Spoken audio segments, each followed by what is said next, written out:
Hola, buenos días a todos. Bienvenidos a este seminario sobre agua y salud planetaria. En el marco del Día Internacional de la Madre Tierra, queremos dar a conocer cuáles son los grupos de investigación y docencia que hemos identificado en nuestro instituto, así como buscar oportunidades de colaboración para resaltar y profundizar en el conocimiento de la problemática del agua como parte de nuestro programa especial de salud planetaria en el instituto.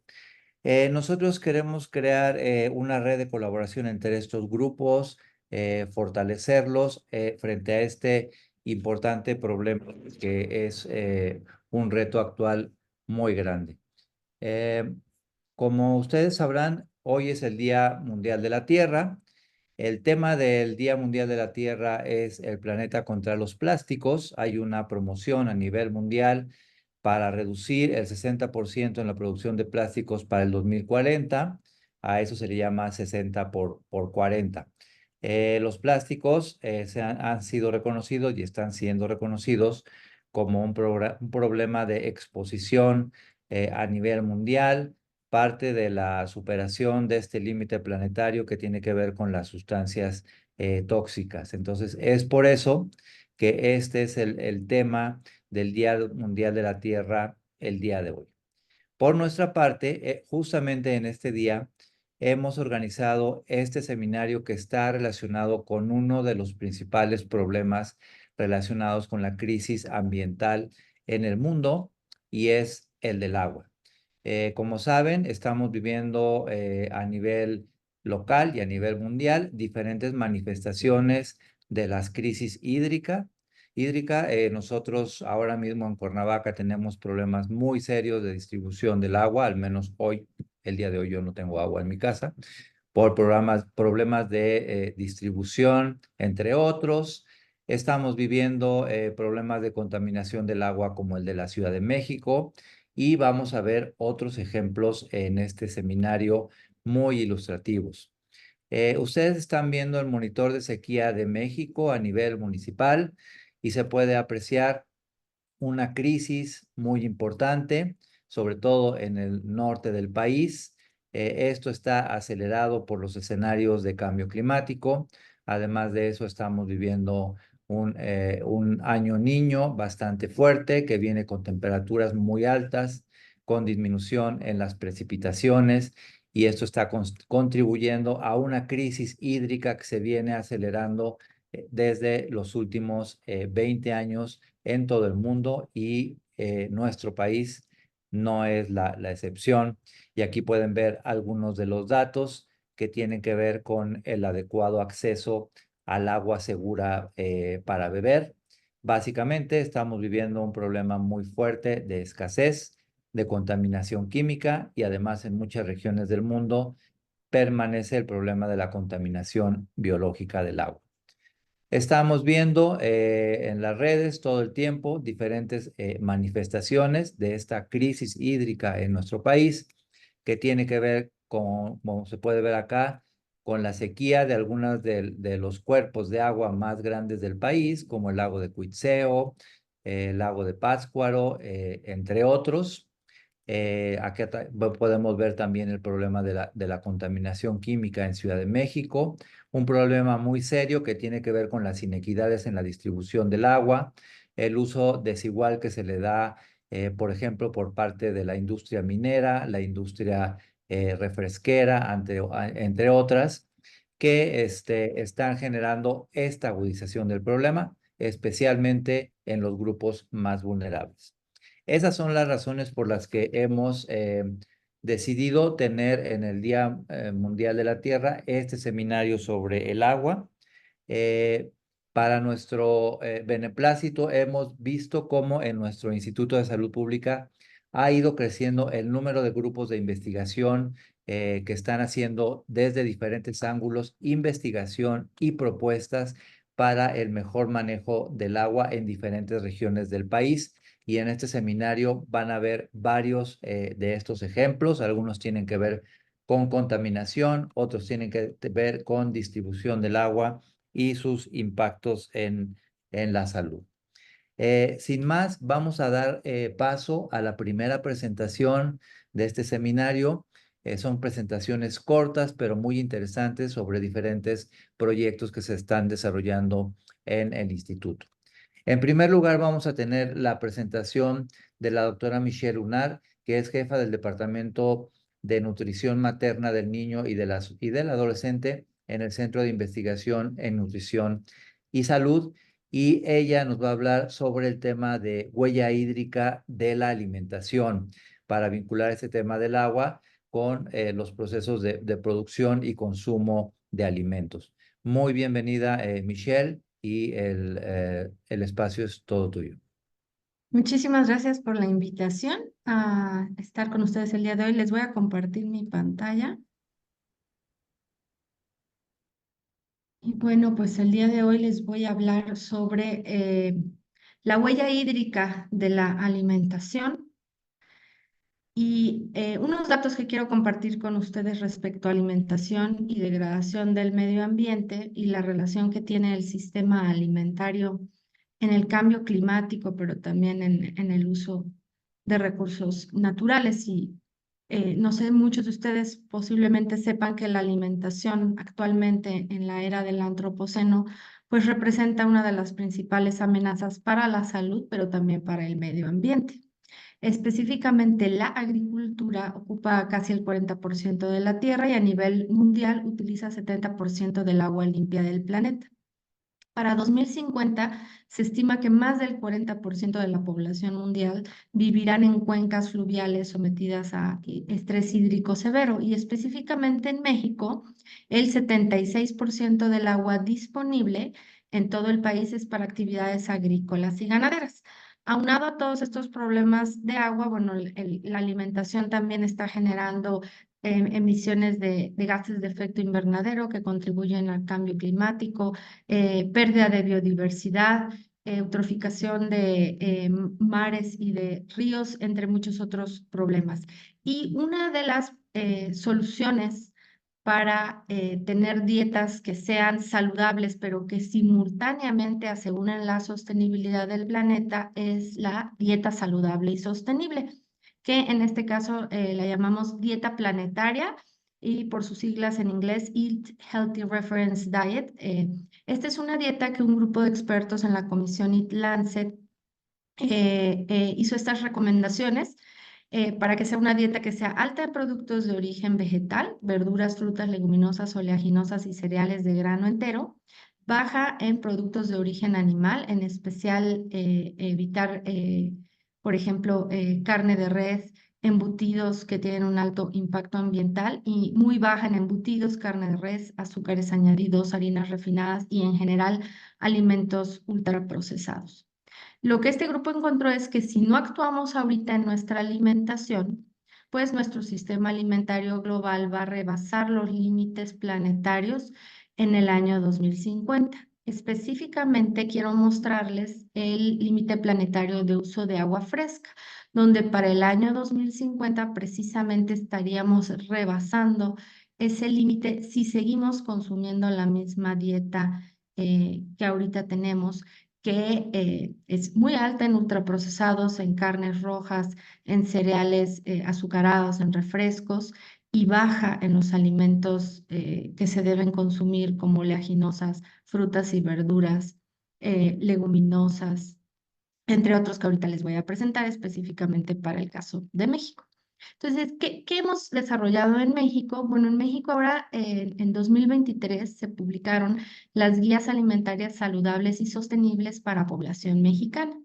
Estas nuevas guías alimentarias buscan guiar el diseño de políticas, programas y acciones multisectoriales en el país que estén relacionadas con alimentación y nutrición, por supuesto también con producción de alimentos y programas sociales, y lo que busca es promover patrones de consumo más saludables y sostenibles, como los que les acabo de presentar. Entonces, estas guías en México se basaron en las recomendaciones de la dieta planetaria que fueron adaptadas al contexto mexicano y consideran cambios de consumo un poco más plausibles al corto y mediano plazo. Entonces, aquí les muestro el plato del buen comer, que es el plato de las guías alimentarias saludables y sostenibles, donde se prioriza el consumo de alimentos de origen vegetal, como verduras, frutas, leguminosas, cereales y granos enteros, y se reduce el de origen animal, y por supuesto que la recomendación es evitar el consumo de refrescos y alimentos ultraprocesados por sus daños a la salud, pero también al medio ambiente.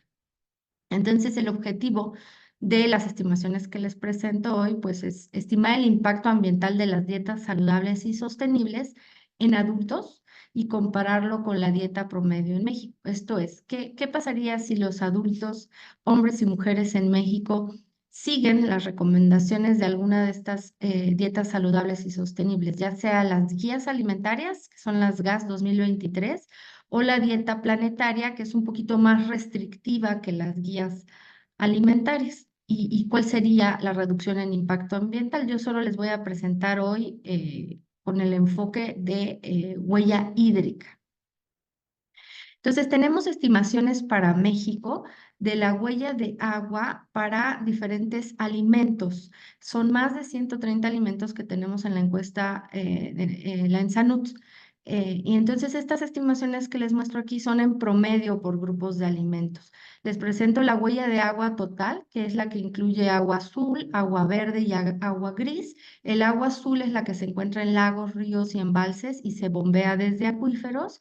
El agua verde es la que está disponible en el suelo para las plantas y microbios del suelo.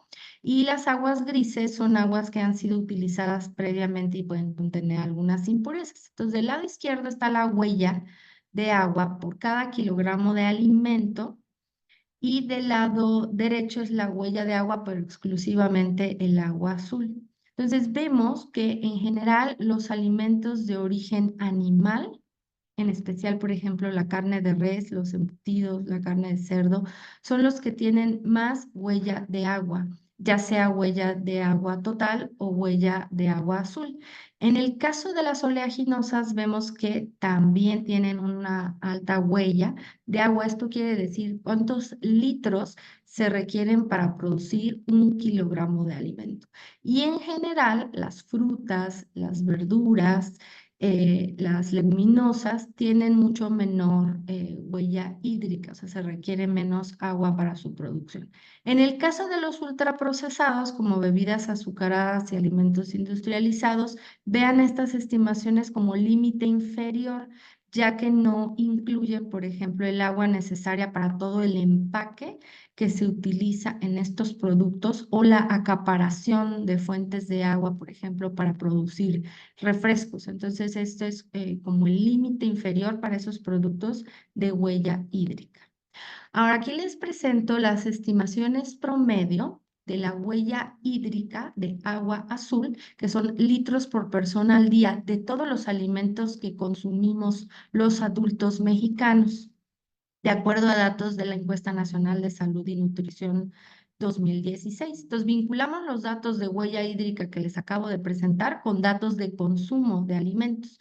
Y vemos que en general la dieta en México requiere 343 litros por persona al día para que se produzcan los alimentos que consumimos en promedio. Y esa huella es mayor en hombres que en mujeres, casi el doble en hombres que en mujeres. Es mayor en áreas urbanas versus rurales, es mayor en el norte del país versus el sur del país, y es mayor en los niveles socioeconómicos medios y altos en comparación con el nivel socioeconómico bajo. Y cuando lo analizamos por región y área, vemos, por ejemplo, que en personas que viven en la región norte y en áreas urbanas tienen una huella hídrica mucho mayor, 454 litros al día por persona, versus las personas que viven en el sur, en área rural, que son 244 litros por persona al día. Ahora, ¿qué pasaría si se siguen las recomendaciones de dietas saludables y sostenibles? ¿Qué pasa con esta huella? Nada más enfoquémonos en la huella de agua. Entonces, a nivel nacional, del lado izquierdo, vemos que si se siguen las recomendaciones de las guías alimentarias 2023, incrementaría un poco la huella hídrica en 3,8%, mientras que si se siguieran las recomendaciones de la dieta planetaria Eat Healthy Reference Diet, se reduciría en 13%. En general, vemos que en área urbana se mantendría igual la huella hídrica con las guías, pero se reduciría con las recomendaciones de la dieta Eat Healthy Reference Diet. Y en zona rural vemos que con ambas recomendaciones de dietas saludables y sostenibles se incrementaría un poco la huella hídrica. Ahorita vamos a ver la razón de esto. Y tiene que ver con la recomendación del consumo de alimentos saludables en estas diferentes recomendaciones de dieta. En general, lo que vemos es que la dieta actual, que sería la dieta en salud, lo van a poder ver con azul oscuro en la gráfica, es muy baja para alimentos que se deben incrementar según estas recomendaciones de dietas saludables y sostenibles. Por ejemplo, todo lo de nueces y semillas, leguminosas, frutas y verduras, tienen un bajo consumo y entonces al aumentar la recomendación de consumo también se incrementa su huella hídrica.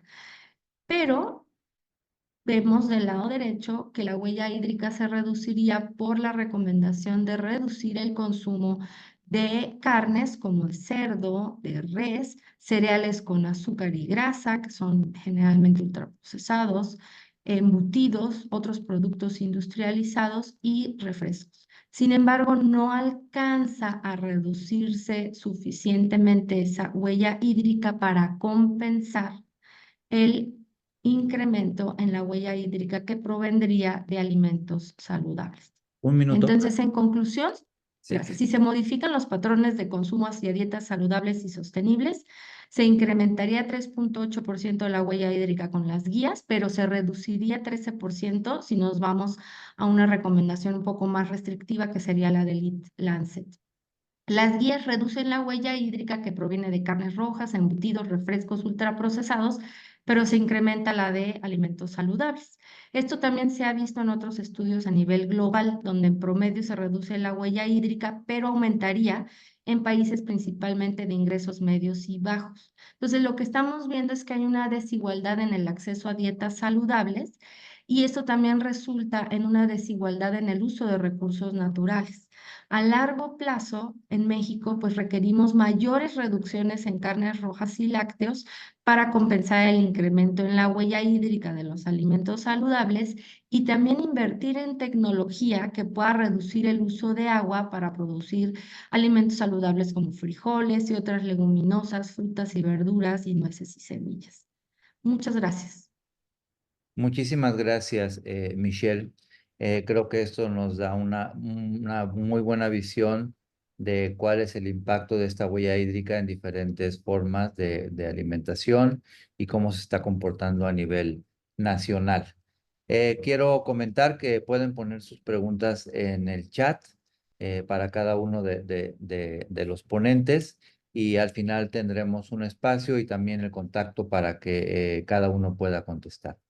Enseguida, el doctor José Luis Figueroa, investigador en ciencias médicas del Centro de Investigación en Evaluación y Encuestas del Instituto, nos va a presentar en 10 minutos la ponencia Intermitencia en el servicio de agua potable, que es otro de los graves problemas, como habíamos mencionado al principio, la falta de acceso al agua en diferentes zonas y tiempos. Adelante, José Luis, bienvenido.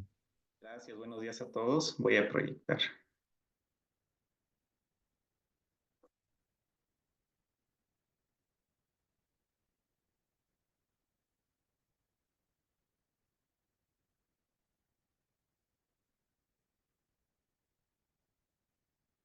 Perfecto. Bueno, muchas gracias. Yo les voy a presentar un tema que tiene que ver con una dimensión del acceso al agua, que es la intermitencia, es decir, qué tan frecuentemente en realidad, de manera efectiva, los hogares reciben agua en nuestro país.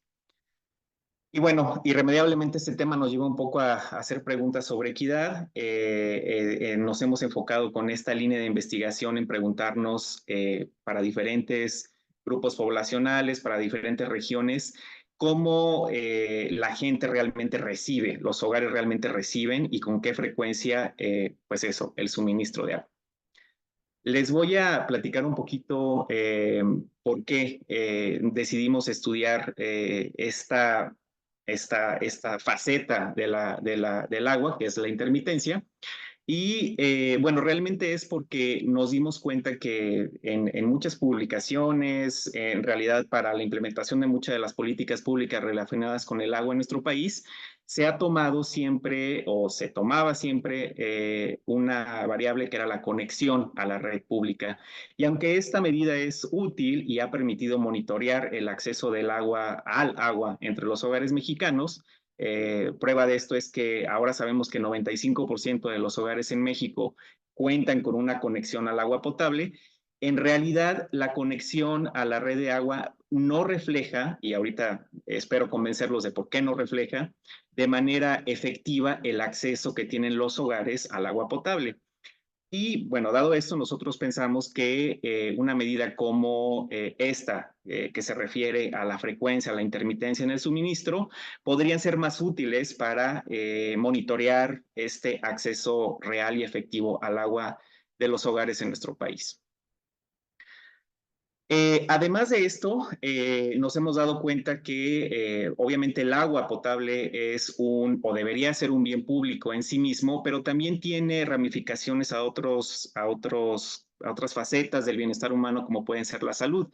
Y en particular nos hemos dado cuenta, y creo que tenemos algunas buenas razones ahora para suponer que la falta de agua podría, de hecho, también llevar al desarrollo de algunas enfermedades. Sabemos que la intermitencia o la falta de agua ya se ha relacionado con enfermedades como diarreas, como infecciones, etcétera, pero creemos que también se podría estudiar desde otros puntos de vista porque la falta de agua podría también llevar al desarrollo de algunas enfermedades crónicas como la obesidad o la diabetes, enfermedades que por cierto representan una gran carga de la enfermedad actualmente en nuestro país. ¿Y por qué pensamos esto? Déjenme explicarles en 30 segundos por qué pensamos que la falta de agua puede llevar al desarrollo de enfermedades crónicas. Bueno, por un lado, la falta de agua entre los hogares, entre la gente, implica necesariamente o en muchos casos el almacenamiento del agua. Cuando una familia no tiene agua de manera continua, abre la llave, a veces hay agua y a veces no hay agua, todos sabemos que necesariamente tenemos que prever y esto implica que tenemos que almacenar de alguna manera el agua que nos llega de la red pública. Y esto nos hemos dado cuenta a su vez que implica también un deterioro de la calidad del agua. En muchas ciudades, incluida la Ciudad de México, no en todas las zonas, pero en muchas zonas de la Ciudad de México, por ejemplo, el agua llega con una calidad aceptable, pero al recurrir al almacenamiento a través de tinacos, cisternas o incluso otros medios, se deteriora la calidad del agua y este deterioro hemos observado a su vez también que nos lleva o lleva a la gente a tener una menor confianza en el agua para beber que viene de la red pública. Y esto finalmente podría incidir en más consumo de bebidas que no son sanas, bebidas azucaradas, refrescos, etcétera, porque la gente tiene que salir, digamos, a conseguir agua para beber. Digamos, todo esto nos ha llevado un poco a pensar que, y en eso es algo que estamos trabajando, en que además de las implicaciones de equidad, etcétera, la falta de agua también podría desembocar en el desarrollo de otro tipo de padecimientos. ¿Cuáles son los antecedentes de esta idea? Bueno, voy a tomar otra vez unos segundos para explicarles por qué decidimos en un punto medir la intermitencia de agua. Esto tiene tus antecedentes en un proyecto que tuvo lugar aquí en el instituto hace algunos años. Era un equipo de investigadores multidisciplinario, tanto del instituto como de otras universidades, la Universidad de Michigan, en donde estudiaron la manera como los hogares, algunos hogares en la Ciudad de México, hacían frente, experimentaban, vivían la falta de agua en el día a día. Y el resultado de este proyecto mostró que la intermitencia pues no solo afecta el bienestar de las familias, sino que afecta, como dije hace un momento, la confianza que la gente tiene en el agua que le llega a sus hogares a través del almacenamiento, y esto podría, como dije, incidir un poco en otro tipo de padecimientos.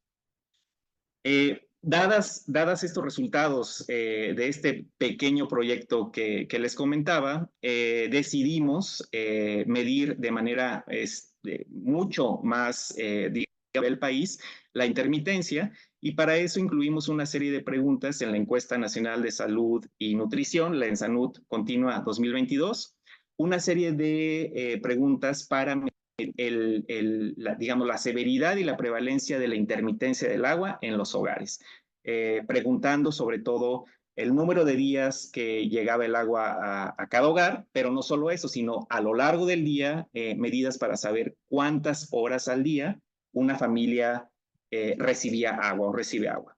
Además de esto, preguntamos algunas cosas relacionadas, obviamente, con el almacenamiento. Nos interesaba, por las razones que ya mencioné, saber cómo se almacenaba el agua en los hogares. Y bueno, preguntamos algunas otras preguntas relacionadas con las técnicas de la gestión del agua. ¿Qué fue lo que encontramos con estas preguntas en la ENSANUD 2022? Bueno, sorpresivamente encontramos que a pesar de que la mayoría de los hogares, como les mencioné, ya están conectados a la red de agua potable en el país, solo un 31% de los hogares nos dijeron que recibían de manera continua agua. Es decir, los 7 días a la semana, las 24 horas del día tienen agua. El resto de los hogares sufren algún nivel de intermitencia que puede ser más o menos severo.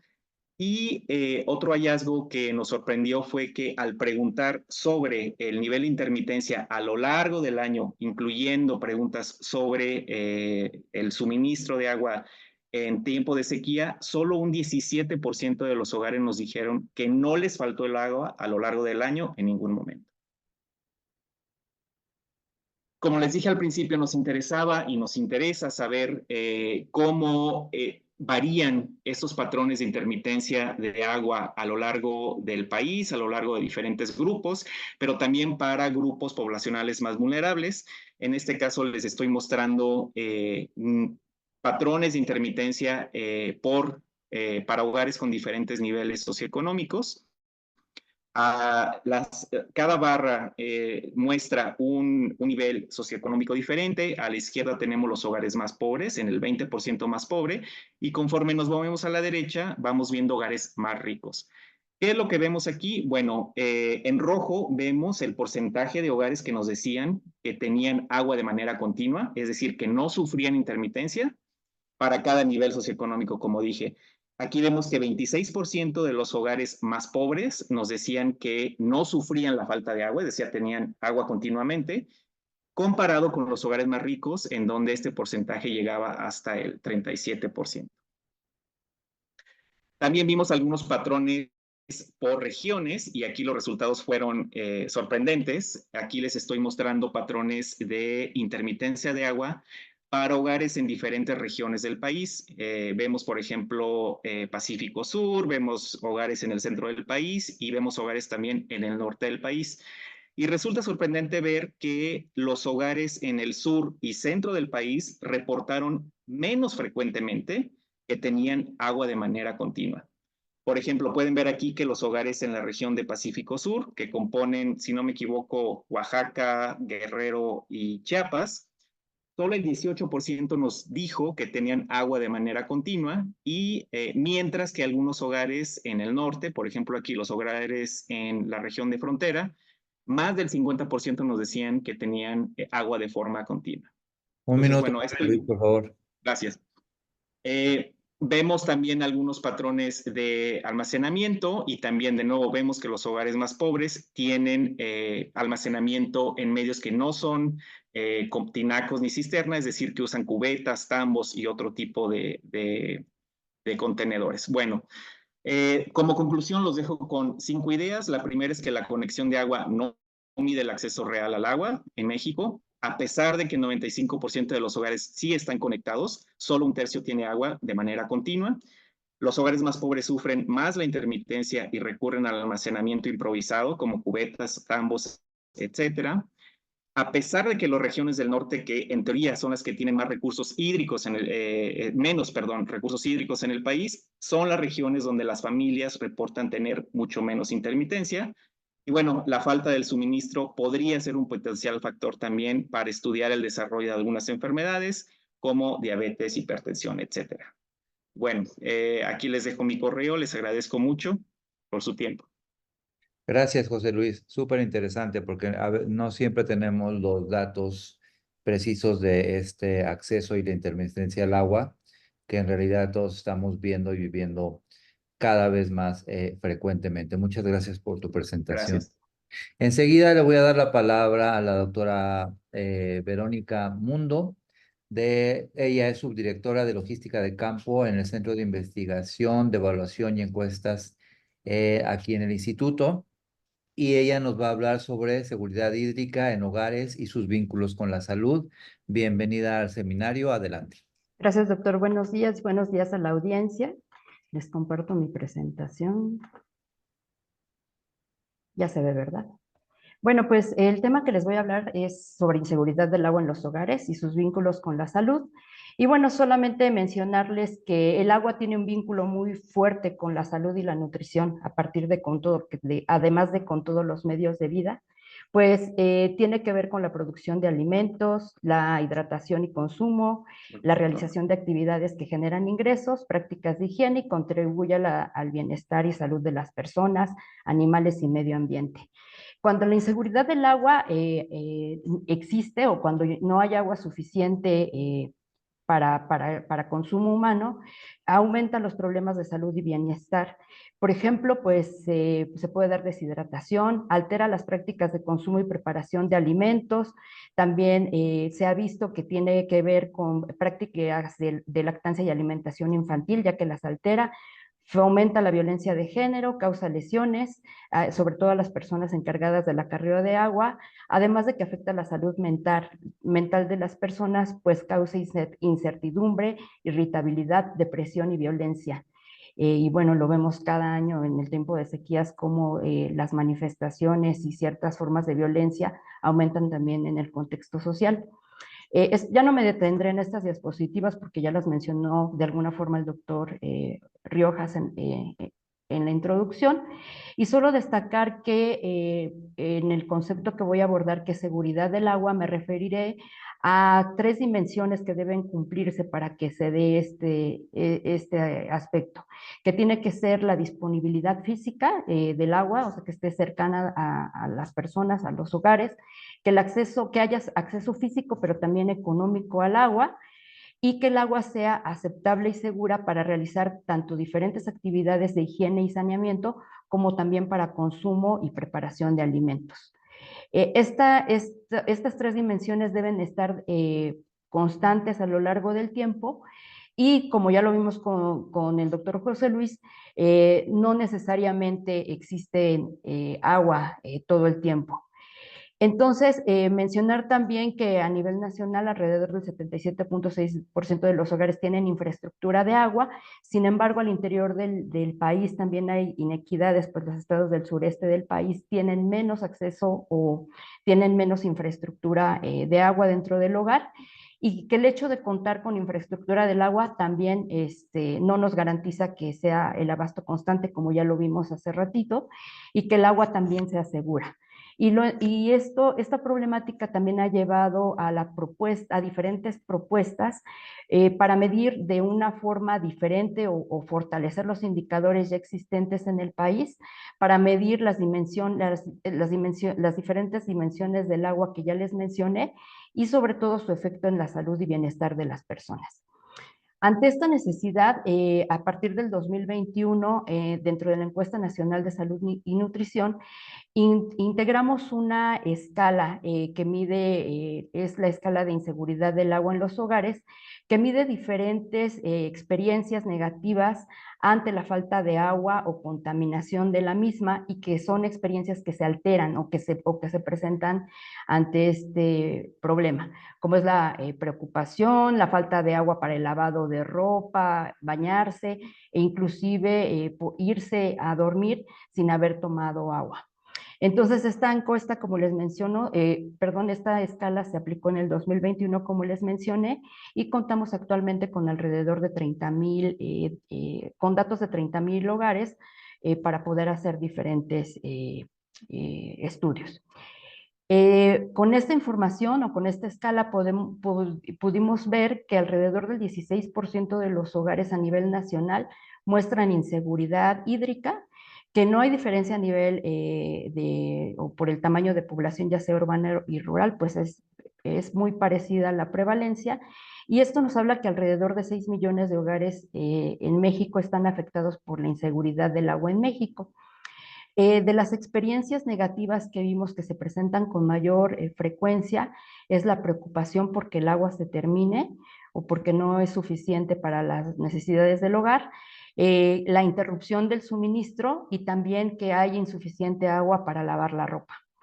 Por otro lado, vimos también que esta inseguridad del agua se presenta en mayor prevalencia en aquellos hogares que tienen alguna desventaja social, como es que además de que tengan inseguridad hídrica, también tengan inseguridad alimentaria, sobre todo en sus modalidades más severas, como es la moderada y severa, que es cuando las personas no tienen suficientes ingresos para poder dar una alimentación suficiente en cantidad y calidad en su hogar. Y esto afecta alrededor del 28.4% de los hogares. También vimos que los hogares que se encuentran en un tercil bajo de condiciones de bienestar, afecta la inseguridad hídrica en alrededor del 20.6% de los hogares, y también cuando los hogares, la jefatura es hablante de lengua indígena, que también alrededor del 20% de estos hogares se ven afectados. Como primeras conclusiones a partir de esta información, pues vemos que la inseguridad hídrica es un síntoma también de desigualdad social, y con esta información también hemos podido ver que la magnitud de la inseguridad del agua, las características de los grupos de población más afectados, como los que les acabo de mencionar.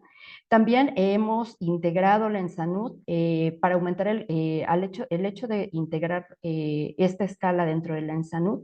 Podemos ayudar a contribuir en el aumento del conocimiento sobre su efecto en diferentes desenlaces de salud y alimentación que se exploran dentro de esta encuesta, como es la seguridad alimentaria, la sintomatología depresiva, cómo afectan las prácticas de lactancia y alimentación complementaria, la diversidad de la dieta y el consumo de bebidas. También a partir del 2024 estamos desarrollando 2 tesis de maestría y una de doctorado sobre este tema. Se ha realizado un artículo de difusión en la UNAM acerca de la importancia del agua en los hogares, y otro científico para dar recomendaciones en política pública sobre el uso de este indicador. También hay participación en actividades académicas de difusión sobre el uso y resultados de la escala. El año pasado hicimos también la consolidación de una red latinoamericana para darle empuje al uso de esta escala sobre experiencias de inseguridad hídrica, y esto para que sirva, pueda ser implementada estas mediciones para la toma de decisiones en la realización y evaluación de las políticas públicas relacionadas con el tema. Son alrededor de más de 50 actores académicos, investigadores y formuladores de políticas públicas en América Latina, y pues el fin de esta red es mejorar la equidad en la seguridad hídrica en el mundo.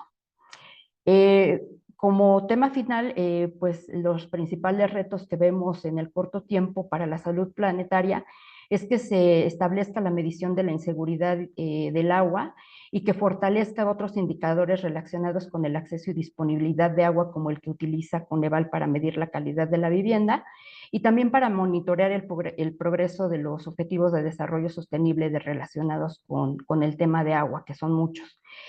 También para ver el cumplimiento del derecho humano al acceso al agua potable para consumo y saneamiento, y contribuir al diseño, implementación e impacto de estrategias para disminuir las brechas en la disponibilidad de acceso al agua segura. También yo creo que la mayoría de los ponentes, también uno de nuestros principales retos es lograr el uso eficiente de agua y modificar estilos de vida pues, que tienen que ver con el derroche, como es el desperdicio de agua, desperdicio de alimentos y la producción de residuos. Por último, pues les dejo aquí los nombres de las personas que forman el grupo de trabajo, de los colaboradores con los que hemos hecho también algunos trabajos dentro del instituto, y también los nombres de las estudiantes que en este momento están realizando su tesis sobre el tema. Les dejo también mis datos de contacto y pues muchas gracias por su atención.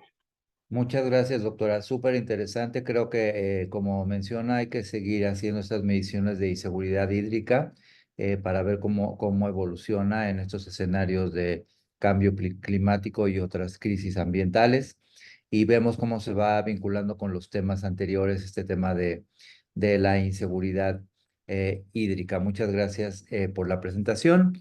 Estamos muy contentos porque tenemos más de 130 participantes. No se vayan porque las presentaciones se ponen cada vez mejores y todavía nos falta la sesión de preguntas. Y ahora le voy a dar la palabra a la doctora Paulina Farías, que es investigadora en ciencias médicas de la Dirección de Salud Ambiental en el Centro de Investigaciones de Salud Poblacional del Instituto, con la presentación Aguas turbias, problemas claros, profundizando en la contaminación química del agua subterránea. Bienvenida, Paulina, adelante. Muchas gracias, Horacio. Bueno, pues vamos a empezar con este tema. Y sí cambió la diapositiva, perdón, no veo. Sí, cambio. Okay, muchas gracias. Bueno, pues lo que nosotros sabemos aquí es que las aguas subterráneas son una fuente de agua dulce muy confiable. Sin embargo, son solamente el 1% del agua total de la Tierra y no son fácilmente accesibles estas aguas. Y tenemos entonces nosotros un problema por la sobreexplotación que se está dando de los acuíferos, ya que a raíz del crecimiento poblacional, de la demanda de agua por la población y por la industria agrícola, se están requiriendo cada vez más pozos y más profundos, y esto lleva a que se alcancen estas aguas fósiles que tienen una contaminación natural de fluoruro y arsénico, que normalmente no llegaríamos a estas aguas, pero con estos pozos ahora, como les digo, más profundos, pues estamos llegando a estas aguas. Y ante un escenario de cambio climático donde va a haber más sequías, menos lluvias predecibles y mayor dependencia de los acuíferos, pues vamos a ver una mayor sobreexplotación y un mayor consumo de agua con concentraciones elevadas de fluoruro y arsénico, con consecuencias en la salud de la población que consume esta agua. Esto que se conoce como hidroarsenicismo e hidrofluorosis y es un problema mundial. Como ven aquí, hay aproximadamente 200 millones de personas o más afectadas en todo el mundo por cada uno de estos problemas en mayor o menor medida, pero son múltiples países. Y dentro de estos países está México, donde aproximadamente el 40% de la población depende del agua subterránea para beber. Especialmente en el centro del país vemos nosotros concentraciones elevadas que coinciden de fluoruro y arsénico, mayores a las concentraciones de referencia nacionales e internacionales, y esto se traduce en que más de 6 millones de niñas y niños están consumiendo agua para beber con concentraciones tóxicas de fluoruro y arsénico. Y el problema es que el fluoruro y el arsénico tienen efectos en salud importantes, como los que pueden ver aquí. Voy a destacar que el arsénico es un carcinógeno humano conocido y que tanto el fluoruro como el arsénico están asociados a diabetes, alteraciones cardiovasculares, renales y cognitivas, neurológicas e inmunes. Y si nosotros vemos que en México las tres principales causas de años de vida perdidos por mortalidad prematura o discapacidad son precisamente la diabetes, la enfermedad renal crónica y las cardiopatías isquémicas, las tres asociadas a fluoruro y arsénico. Aquí vemos el caso de la enfermedad renal crónica que se denomina por otras causas, es decir, no asociada ni a hipertensión ni a diabetes y muy probablemente asociada a exposiciones a sustancias químicas como serían el fluoruro y el arsénico. Y es clara aquí esta imagen destacando cómo en México es un problema muy importante la enfermedad renal crónica por este tipo de causas y bueno, pues falta estudiar mucho. En cuanto a los riesgos cancerígenos del arsénico, nosotros estudiamos en la comarca lagunera la situación y vimos que más de el 90% de los pozos tenían concentraciones que sobrepasaban aquellas de referencia de la Organización Mundial de la Salud y en promedio eran 7 veces mayores a estas concentraciones de referencia, pero llegaron hasta 35 veces mayores. Y esto lo que representa es que las personas de esta zona tienen un riesgo de enfermedades no cancerígenas asociadas a la exposición a arsénico que sobrepasa al 90% de los niños y de los adultos en riesgo de presentar estas enfermedades. Y si nos vamos al riesgo de cáncer, vemos que es un riesgo completamente inaceptable y muy elevado, porque el riesgo de cáncer asociado a la exposición a arsénico sería de 6 casos en 1,000 personas de esta zona. En cuanto al impacto en el coeficiente intelectual y en el bienestar de las personas, esta sobreexplotación de los acuíferos y por consecuencia estas aguas ricas en fluoruro y arsénico a niveles tóxicos nos están dando una exposición capaz de reducir el coeficiente intelectual de la población, que vemos aquí modelado con varios estudios. Y bueno, esta disminución del potencial del coeficiente intelectual va a llevar a una menor escolaridad de estas personas y a disminuir sus posibilidades de tener un buen empleo y a la vez a disminuir sus ingresos.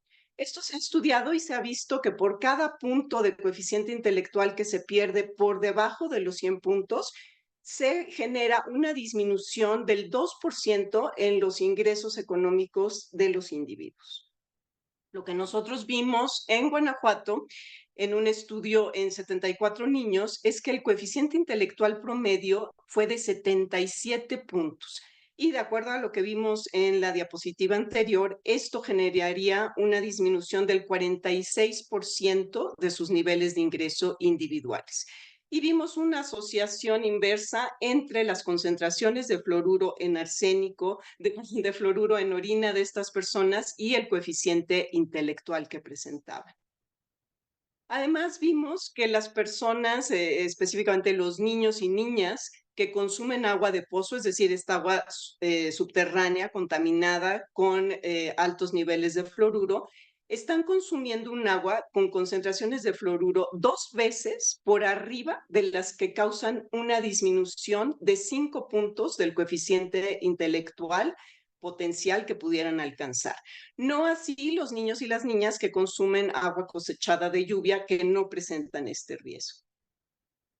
Entonces nosotros modelamos el impacto económico y en salud a 100 años de acuerdo a la explotación de los acuíferos y usamos 3 escenarios: que el acuífero se recupera, que permanece estable o que continúa el agotamiento.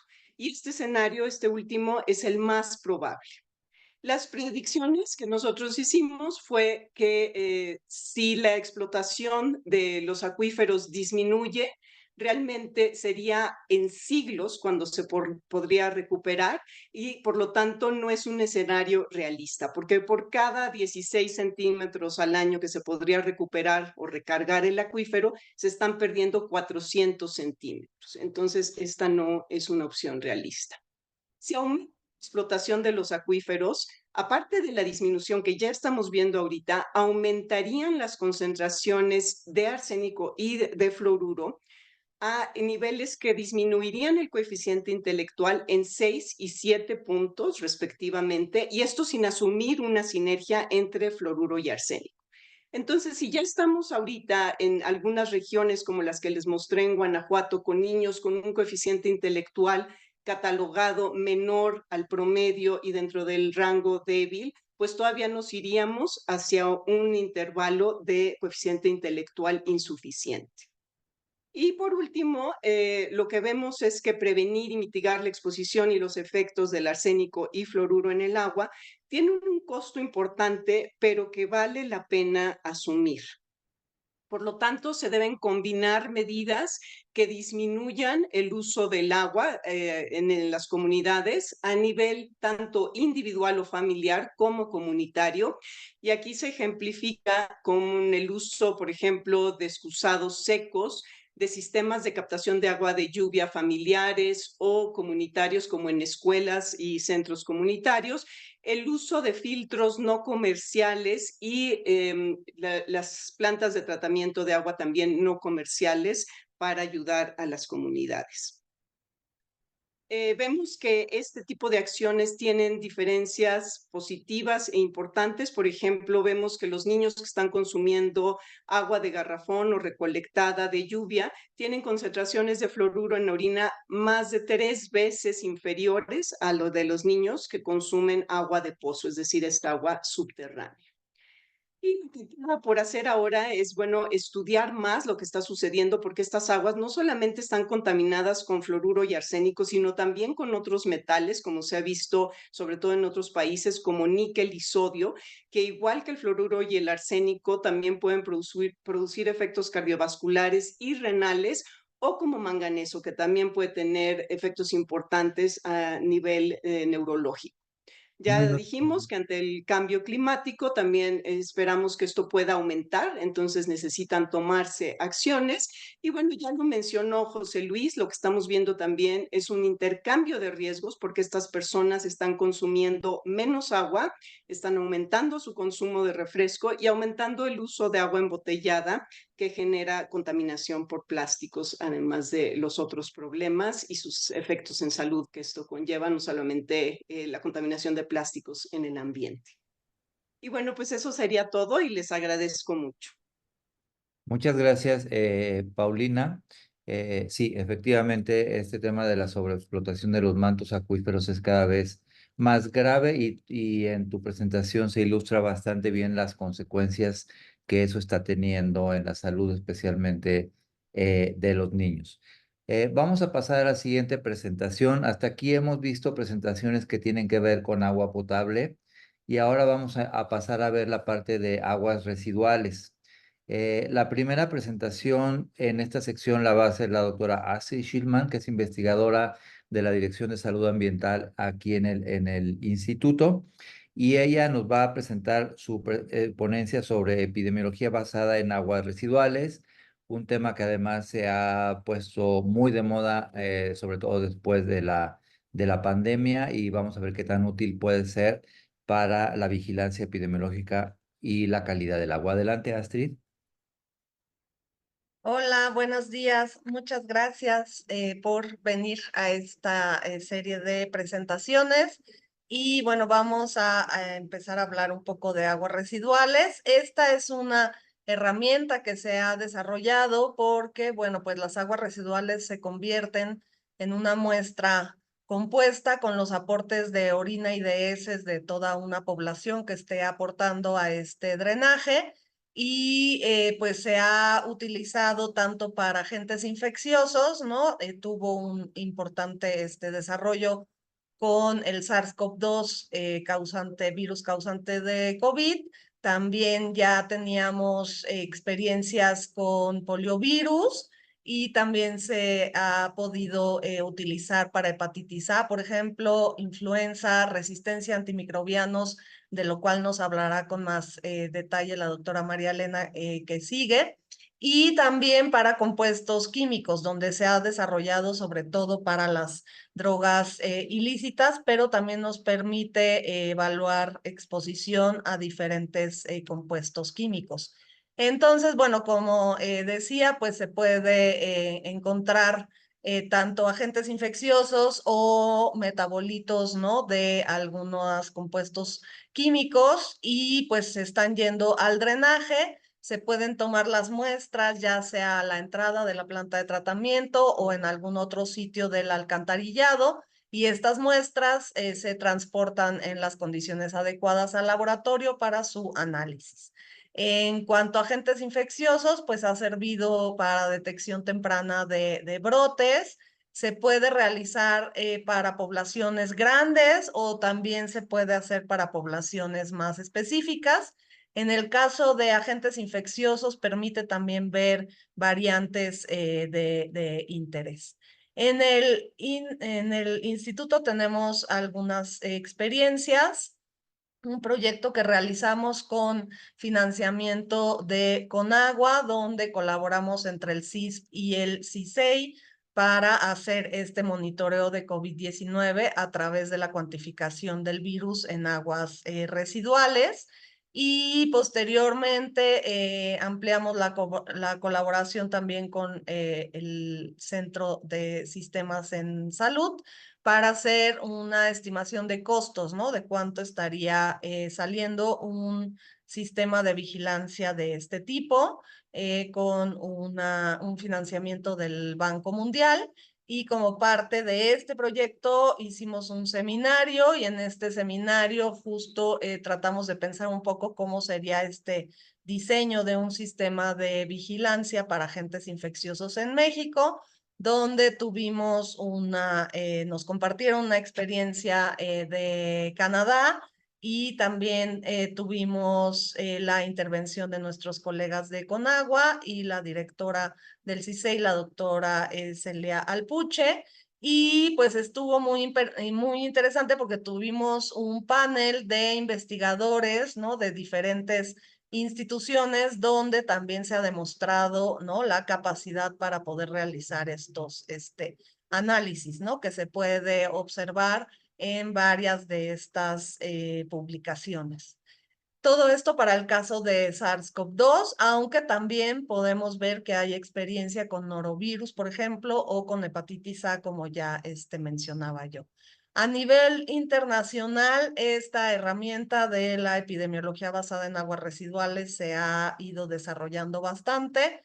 A finales del año pasado hubo una reunión de este consorcio global de vigilancia ambiental y en particular de aguas residuales para salud pública, donde pues se demostró que hay varios países que están aquí listados, donde estos sistemas de vigilancia ya se encuentran operando y pues brindando información para tomar acciones, y pues incluso lo podemos ver en este tipo de visualizadores, de plataformas donde se va reuniendo esta información. Pueden ver pues diferentes experiencias en el mundo, pero bueno, realmente en este observatorio que ha reunido Europa, son aquellos países que ya tienen estas plataformas, que ya están dando a conocer, hacen de forma regular los análisis, y pues hasta ahora en nuestra región de Latinoamérica, Brasil son aquellos que ya tienen este sistema. En Estados Unidos, claro está, que también podemos ver justo ahorita, ¿no? Que el SARS-CoV-2 ya va de bajada, pero la influenza precisamente está aumentando, y pues esta es información muy valiosa para poder dirigir las acciones. También tenemos experiencia en el instituto precisamente para el monitoreo de drogas ilícitas en aguas residuales. Aquí agradecemos a la agencia financiadora. Y en un primer estudio piloto, que aquí pueden ver la publicación y la pueden encontrar en Salud Pública de México, en este piloto hay muestras que se tomaron en diferentes sitios, en las que ya conocemos más, que son en las plantas de tratamiento, pero también en sitios que representan poblaciones específicas como escuelas o centros de tratamiento de adicciones o centros de readaptación social. Y pues se analiza este panel de drogas que ya se ha establecido, y pues sí ha permitido este tipo de estudios pues encontrar variabilidad entre los lugares y también en el tiempo.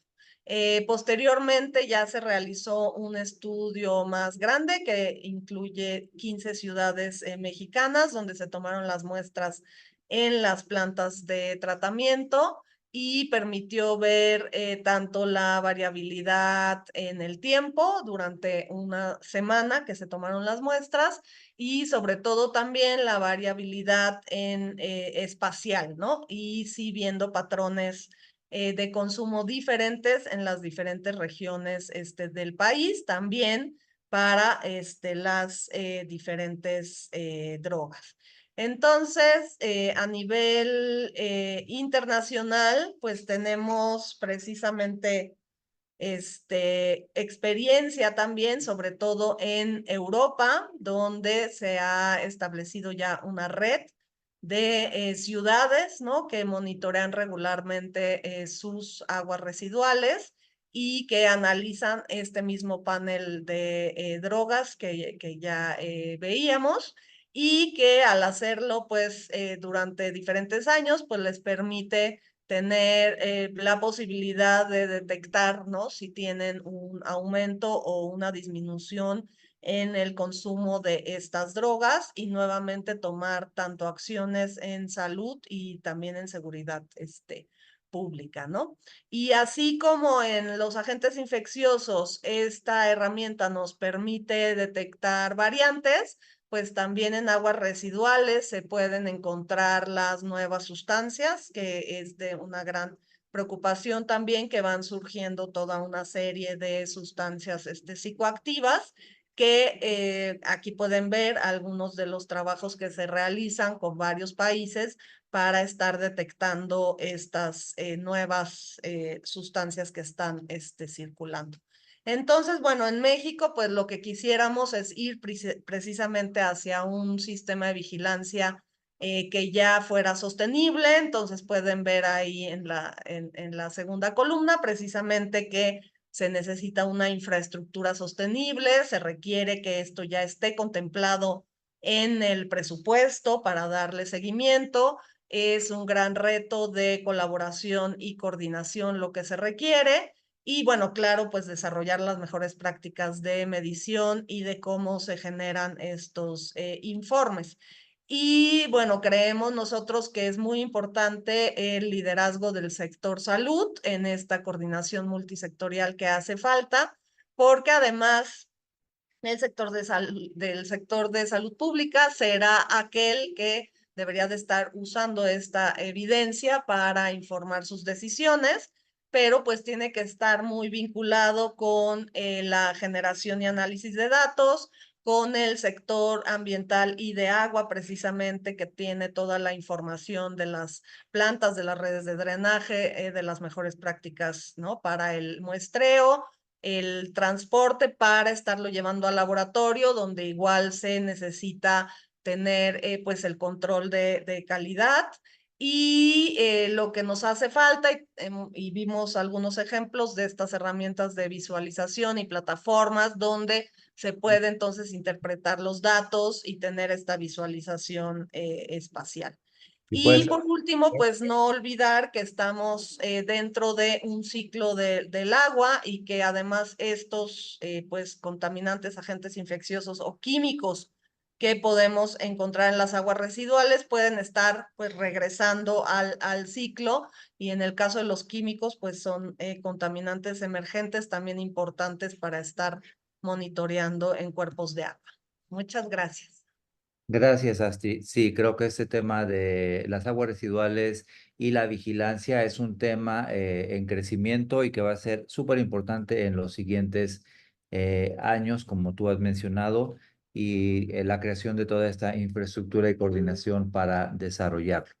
Siguiendo con los temas de aguas residuales, le vamos a pedir a la doctora María Elena Velázquez Mesa, investigadora en ciencias médicas del Centro de Investigación sobre Enfermedades Infecciosas, que nos haga su presentación sobre el monitoreo de la resistencia a los antimicrobianos en aguas residuales, que es otro tema altamente relevante. Bienvenida y adelante, doctora. Muchas gracias, doctor. Muchas gracias al público. El tema de hoy es el monitoreo de la resistencia antimicrobiana en las aguas residuales. Eh, perdón. Mencionaré que los contaminantes procedentes de varios sectores han favorecido y impulsado la RAN en estos entornos y que todos estos contaminantes llegan a las aguas residuales, las cuales han sido consideradas como puntos calientes de transferencia horizontal de genes y de intercambio de bacterias, de genes de resistencia entre bacterias de importancia clínica. Estas aguas son tratadas en plantas de tratamiento cuyo objetivo es disminuir la carga de contaminantes hacia el medio ambiente y proteger los cuerpos de agua. Estos contaminantes están regulados por los límites permisibles de los mismos que se descargan en las aguas. En el caso particular de las bacterias, se miden los coliformes fecales y las coliformes totales. Sin embargo, el uso de indicadores tradicionales es una herramienta con capacidad limitada para poder hacer comparaciones confiables del estado de la RAN en las aguas residuales, ya que hay un grupo de bacterias que se agrupan en el acrónimo ESCAPE, que incluye 7 géneros bacterianos que producen 80% de enfermedad infecciosa en hospitales en el mundo y que además presentan las mayores cargas de resistencia a los antibióticos. Como ejemplo, mencionaré algunos estudios, un estudio en particular en Europa, una vigilancia de genes de resistencia en 7 países europeos, donde ellos observaron que los perfiles de RAN en las plantas de tratamiento urbanas estuvieron estrechamente relacionados o reflejaron más bien el uso de los antibióticos dentro de los hospitales de los cuales se analizaron las aguas. Estos hospitales se clasificaron más bien en los países de alto consumo de antibiótico y los países de bajo consumo de antibióticos. Y se vio que los genes de resistencia a antibióticos fue más abundante en los de alto consumo, como era de esperarse. La conclusión es que este estudio destaca la necesidad de implementar medidas periódicas de vigilancia y control que deben de ser adaptadas a cada área geográfica, porque esto, como bien lo han mencionado anteriormente y ya lo dijo la doctora Astrid, esto cambia dependiendo de la región. Otra de las cosas es que a nivel mundial se ha impulsado el modelo de la vigilancia de la RAN a través de metodologías como el análisis metagenómico. En este estudio publicado en 2022, lo que se pretendió fue visualizar el resistoma global de las aguas residuales, incluyendo 101 países en varias regiones del mundo. Como pueden observar, para nuestro país no había datos. Es así como en 2017 la doctora Celia Alpuche trae a la idea en el centro de estudiar la RAN en aguas residuales. Los primeros productos de estos trabajos fueron las publicaciones, la vigilancia de las bacterias del grupo ESCAPE en aguas residuales. Es un estudio descriptivo transversal con 10 muestras en el periodo febrero-marzo. Lo que se encontró es que las cepas de Klebsiella detectadas en aguas residuales fueron multiresistentes, que estos aislamientos formaban clonas y que estas clonas eran persistentes en estas aguas, donde se observó que después del tratamiento el número de aislamientos de Klebsiella aumentaron y fueron para ambos hospitales. Y esto es importante desde el punto de vista de salud pública, porque eso quiere decir que muy probablemente dentro de esos sistemas cerrados de las PETARs se están seleccionando cepas resistentes o multiresistentes. El siguiente trabajo fue el análisis de las otras especies que contribuyen al grupo escape gram negativos, donde se observó que a diferencia de Klebsiella, la sensibilidad a los antimicrobianos fue menor, ¿sí? No hubo una agrupación clonal en el caso de coli y enterobacter, pero no así para Cinetobacter, donde se encontraba una clona única presente en agua tratada de la planta de tratamiento del INCAM, ¿sí? Estos resultados también son valiosos porque eso nos quiere decir que hay algunas bacterias que están persistiendo a lo largo de los sistemas de tratamiento de las PETARs. Este trabajo también en este trabajo también se analizó por metagenómica estas 10 muestras y lo que se observó es que la abundancia relativa fue mayor en las aguas tratadas de ambos hospitales para Klebsiella. La distribución de abundancia relativa de las otras especies escape también varió, pero en particular con Klebsiella se pudo comparar con lo que nosotros ya habíamos observado por el análisis microbiológico. Por otro lado, a través de la metagenómica pudimos detectar un total de 172 genes de resistencia antimicrobiana, de los cuales los que se muestran en este cuadro son aquellos genes que resistieron a los sistemas de tratamiento de la PETAR, o sea, que pasaron, que estuvieron presentes en el agua cruda y que pasaron al agua tratada. Y nuevamente, los genes que codifican para resistencia a beta-lactámicos están indicados aquí, incluyendo BLAC-APC, que es el que codifica para carbapenemasas. Con estos resultados de distribución de resistencia a antibióticos en este primer acercamiento de estudio aquí en el instituto, podemos empezar a aportar evidencia del resistoma global de las aguas residuales en nuestro país. Este primer estudio nos dio la oportunidad de tener un segundo financiamiento para un estudio ahora longitudinal, el cual se llevó a cabo de agosto a septiembre agosto del 21 a septiembre del 22, y aquí se incluyeron 2 plantas de tratamiento comunitarias, la planta de tratamiento de Acapancingo en Cuernavaca y la de Coyoacán en la Ciudad de México, y 2 hospitalarias, la de cancerología, que ya había sido previamente muestreada en el estudio transversal, y la de nutrición, el Instituto Nacional de la Nutrición. Con estos resultados, nosotros indagamos el perfil de resistencia de los aislamientos de estafilococos y enterococos y encontramos un total de 400 aislamientos, de los cuales 182 estuvieron representando a estafilococos. De esos, 16 estuvieron en el agua tratada y de los 182, 31 mostraron un perfil de multiresistencia.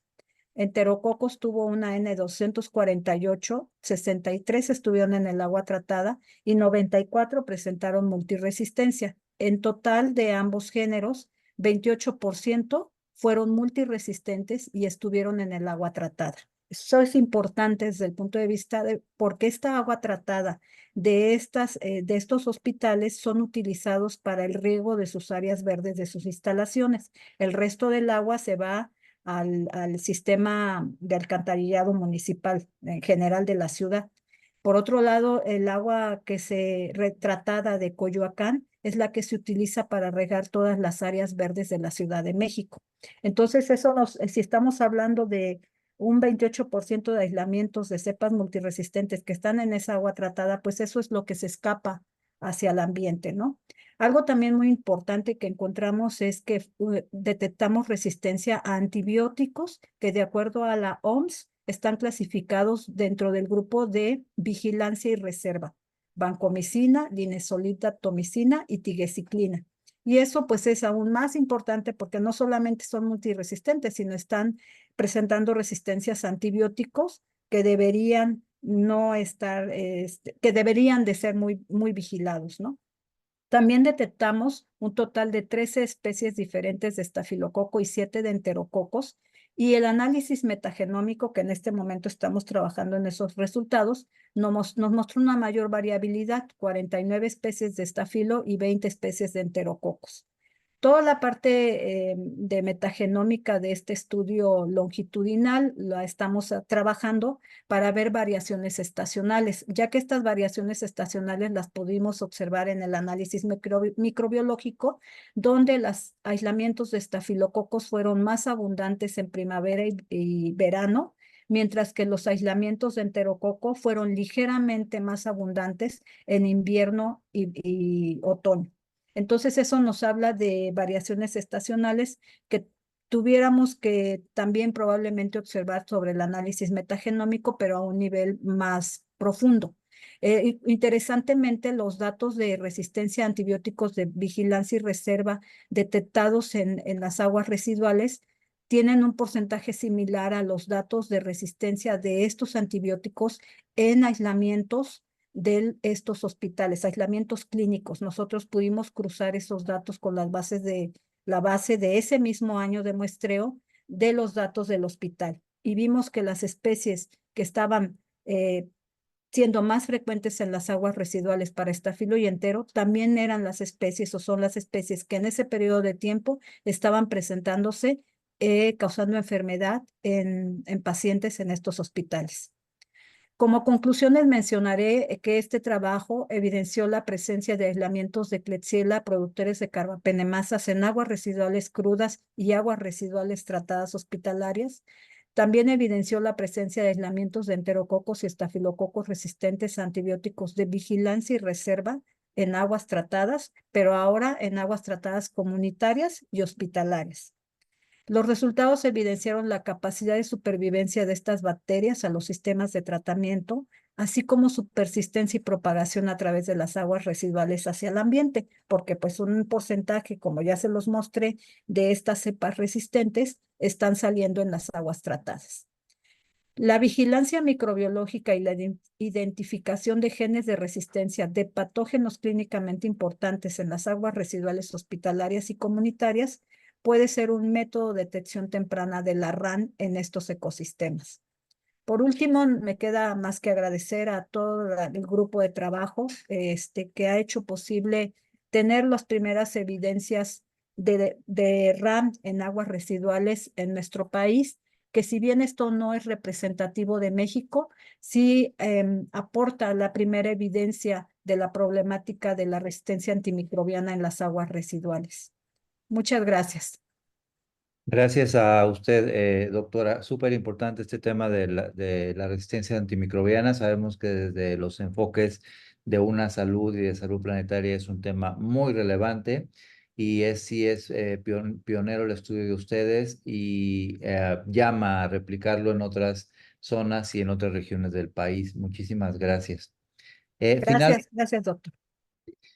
A usted. Finalmente vamos a escuchar a la maestra Sandra Rodríguez, que es investigadora en Ciencias Médicas de la Dirección de Salud Ambiental aquí en el instituto, y ella nos va a hablar del reuso de aguas residuales en la agricultura y la experiencia que hemos tenido en ese tema en el Valle del Mezquital. Adelante, Sandra.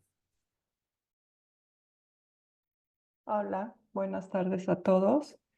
Bueno, pues sí, yo les voy a hablar justo del reuso de aguas residuales en la agricultura. Primeramente, quiero dar una breve introducción.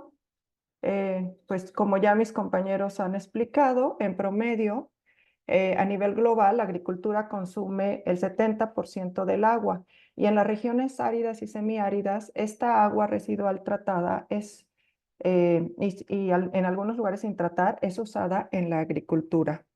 Aún así, la experiencia global de la gestión y reutilización de estas aguas residuales se encuentra en una etapa temprana, ya que más del 80% de estas aguas se vierten sin tratamiento. En los países en desarrollo, el tratamiento de estas aguas es limitado y mucha de esta agua es parcialmente tratada.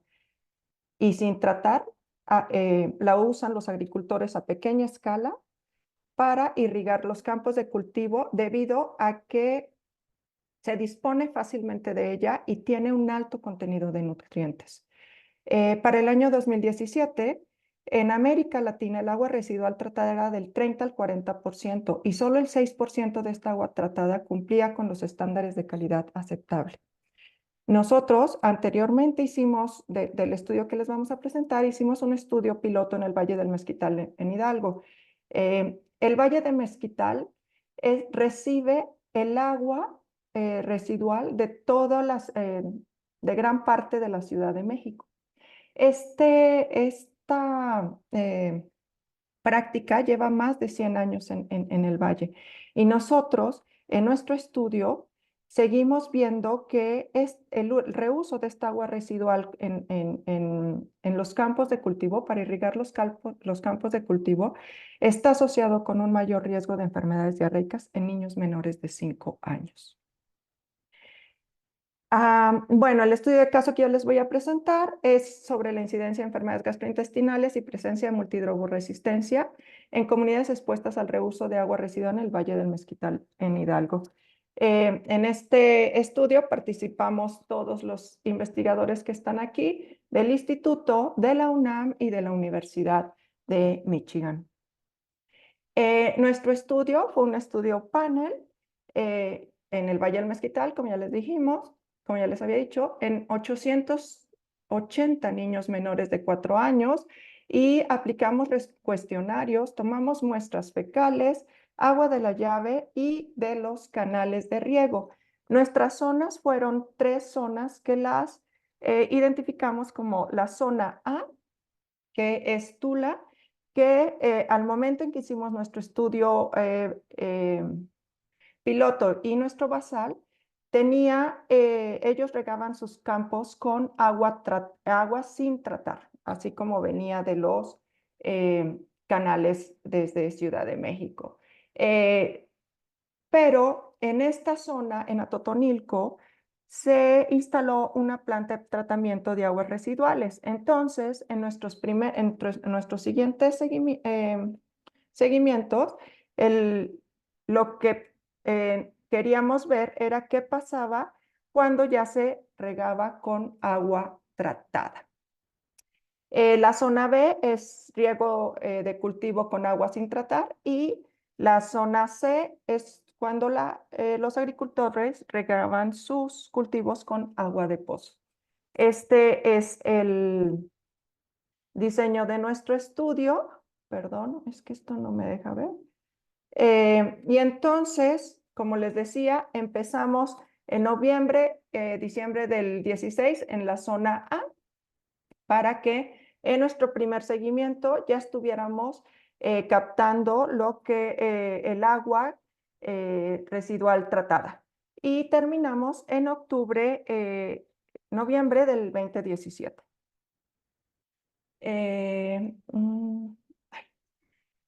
¿Qué encontramos? Pues en los niños encontramos una prevalencia en la zona A de 7.48 para el primer seguimiento, en nuestro basal, perdón, para el primer seguimiento, una disminución en la prevalencia a 5.63 y en el segundo seguimiento 3.16. Recordemos que nuestra zona A es inicio con agua residual y después con agua residual tratada. Decidimos poner intermitentemente tratada porque en esta etapa que nosotros estuvimos haciendo el estudio, la planta estuvo funcionando en modo de prueba. Es decir, que a veces sí mandaban agua tratada y otras veces no. La zona B, que siempre estuvo regada con agua residual, fue en nuestra línea basal de 8 la prevalencia, en el primer seguimiento 7 y en el segundo de 3. En la zona C, la prevalencia siempre fue entre 3 y 2 y 3 la prevalencia.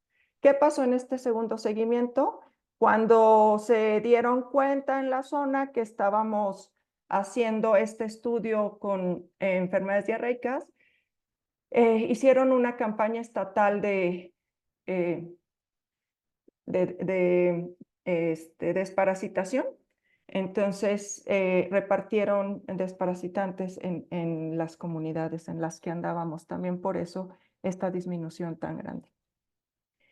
En nuestro modelo, lo que encontramos es que los niños en la zona de riego de agua sin tratar tuvieron 2.32 veces más probabilidad de enfermar de diarrea que los niños que viven en la zona de riego con agua de pozo. Mientras que los niños que viven en en zona de riego con agua intermitentemente tratada, tuvieron 1.84 veces más la probabilidad de enfermar de diarrea en comparación con los niños de la zona C. También otro dato interesante fue que la presencia de gallinas dentro de la casa también se asoció con la presencia de enfermedades diarreicas. En los resultados de muestras biológicas, tomamos muestras de heces fecales de los niños que en el momento de la entrevista estuvieran enfermos de diarrea y entonces encontramos que el 50% de los niños presentaron un aislamiento de enterobacterias patógenas, 44.6 de estos niños tuvimos un aislamiento de E. coli y un 5.4 de Campylobacter. En cuanto a parásitos, tuvimos presencia de Cryptosporidium en el 62.5 de las muestras totales, quistes de Giardia lambia en el 33.3% y quistes de Entomoeba coli en el 4.2%. Cabe mencionar que ninguna de las muestras de materia fecal en los niños fue positiva a Shigella, Salmonella o Vibrio, cólera.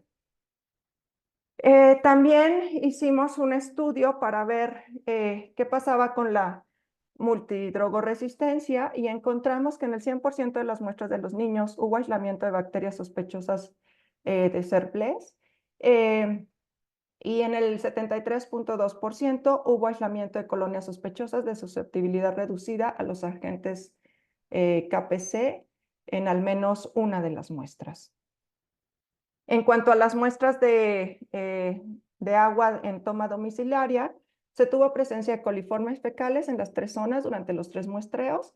Se encontraron muestras presuntivas de E. coli en las 3 zonas, además de muestras positivas de enterococos fecales en las 3 zonas. No se detectaron salmonela ni shigella en ninguna de las muestras y se encontraron muestras de E. coli presuntiva resistente a BLE en las 3 zonas y presuntivas a KPC en las zonas A y B. Aquí podemos ver la media geométrica de los coliformes enterococos fecales y E. coli que se encontraron en estos municipios.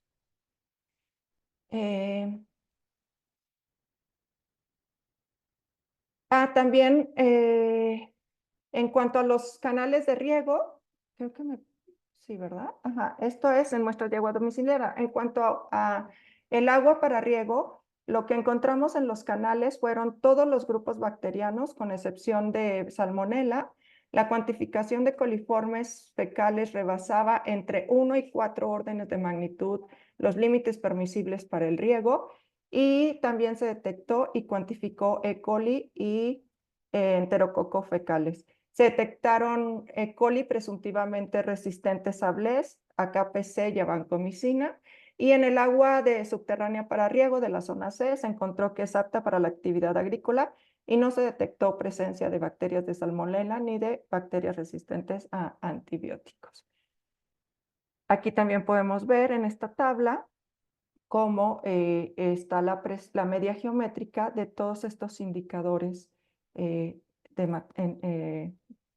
materia fecal en el agua. Entonces, de acuerdo a todos estos hallazgos,